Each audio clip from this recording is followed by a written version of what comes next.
nuestros recursos naturales. Cuando se fueron, después de la expropiación, los dueños de las compañías petroleras extranjeras nos sentenciaron diciendo de que íbamos a ir a buscarlos, porque no iban a poder los técnicos, los trabajadores mexicanos, sacar adelante a la industria petrolera, porque ellos tenían la tecnología, el cómo hacerle, y que no íbamos a tener capacidad los mexicanos. Y salió adelante la industria petrolera, en circunstancias muy difíciles. Ahora tenemos este desafío de demostrar que no tenemos por qué continuar por el camino trillado de los últimos tiempos, por este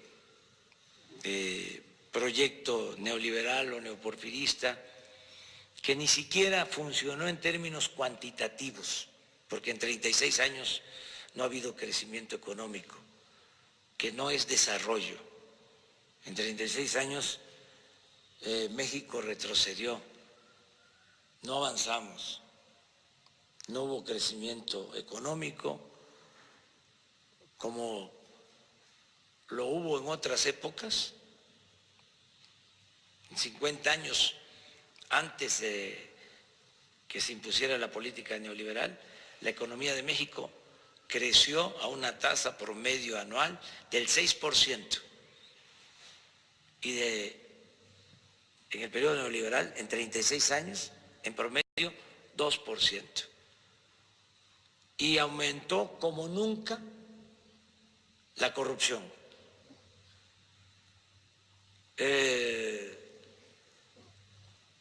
Eran como niños de pecho los presidentes del México posrevolucionario en comparación con algunos presidentes del periodo neoliberal.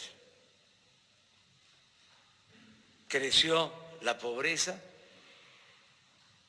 Hay 24 millones de mexicanos en Estados Unidos, 12 nacidos en México y 12 de padres mexicanos viviendo en Estados Unidos.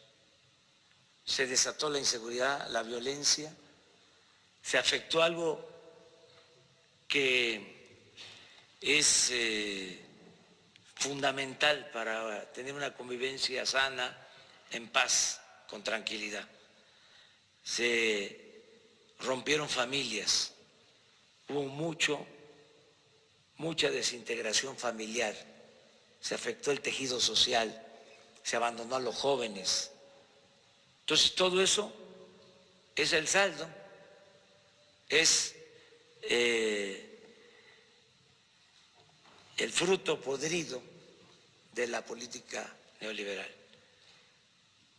Y tenemos que cambiar esa política, llevar a la práctica una nueva política que tiene, en el caso nuestro, como eje acabar con la corrupción, porque el neoliberalismo en México se convirtió en sinónimo de corrupción, privatización, corrupción, beneficio para una minoría a costa del sufrimiento de la mayoría de los mexicanos. Entonces,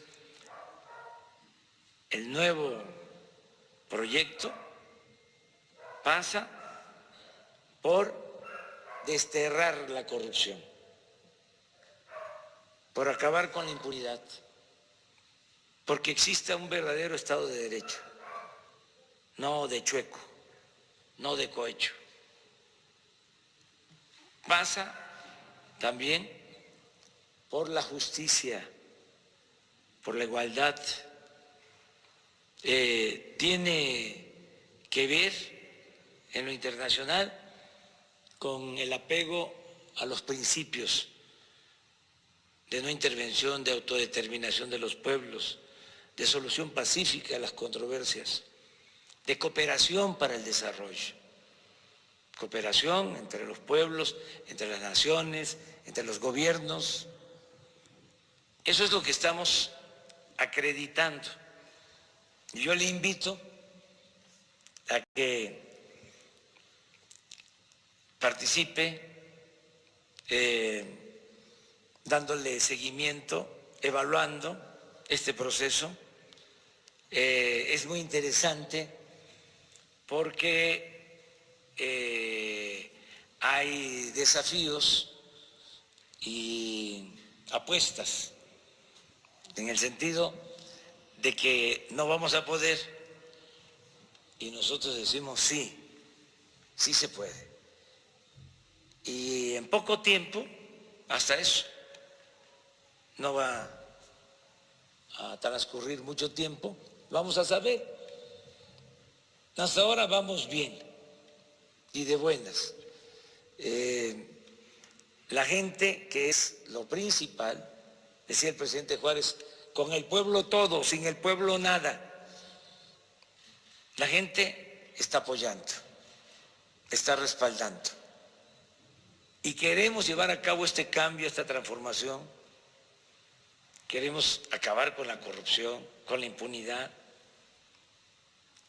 sin arbitrariedades, es decir, sin cometer arbitrariedades.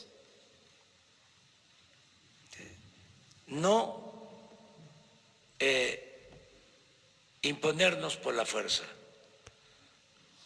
garantizar las libertades.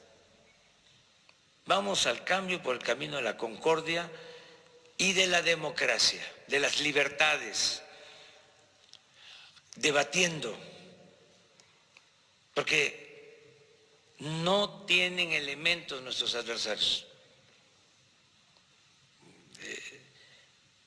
no tienen argumentos, ya tuvieron la oportunidad y se hundió el país y creció la corrupción.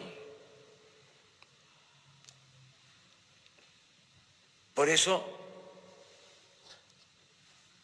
a debatir y hacerlo con libertades, sin ningún problema, respetando a los adversarios, que no los consideramos enemigos, son adversarios. Pero sí es un momento histórico el que estamos viviendo. Le comento que por primera vez en la historia de México se está por aprobar el que el presidente se someta a la revocación del mandato. En 2 años va a haber una consulta y se le va a preguntar al pueblo, ¿quieres que continúe el presidente o que renuncie?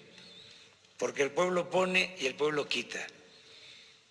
Entonces, es interesante, porque no es solo la democracia representativa, es darle su lugar a la democracia participativa. Entonces, es todo lo que conforma este nuevo proyecto.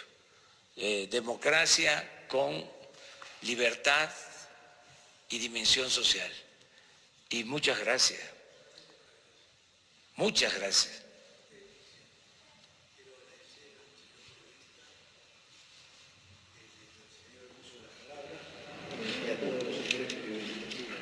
La última reflexión. Con todo respeto, primero mi agradecimiento al señor Lord Molecule, que ha tenido la amabilidad de cederme el uso de la palabra. Creo que no hay contagio más intenso que el ejemplo, presidente. En el Perú, cada 3 gobiernos neoliberales se perdía un PBI completo. Un PBI completo desaparecía con la sobrevaloración de las obras y todo lo que usted tantas veces ha narrado, y por eso lo sigo. Cuando Margaret Thatcher dijo que primero la economía era el método y que después venían por el alma y el corazón de los pueblos. Allí entendí que nos querían robar el alma y el corazón. Yo lo único que quiero decir ahora es que usted está llevando adelante la primera revolución no cruenta, porque las anteriores, todas, fueron con la mano dura de la prepotencia y de la dictadura. Por eso yo le deseo éxito, presidente, que Dios lo bendiga, y créame que felicito a todos los periodistas que han puesto el pecho por esto, porque están contra la corriente, y solamente las convicciones son las que pueden llevar adelante esta tarea de transformar la mente de toda Latinoamérica, que ya lo está viendo usted como un referente. Y me he permitido hacer esta extensa presentación por el respeto que le tengo a este querido país. Muchas gracias, presidente. Muchas gracias. Pues esto también es muy importante, lo conceptual. No vamos a estar hablando solo de números o de lo cotidiano. De vez en cuando tenemos que hacer una reflexión.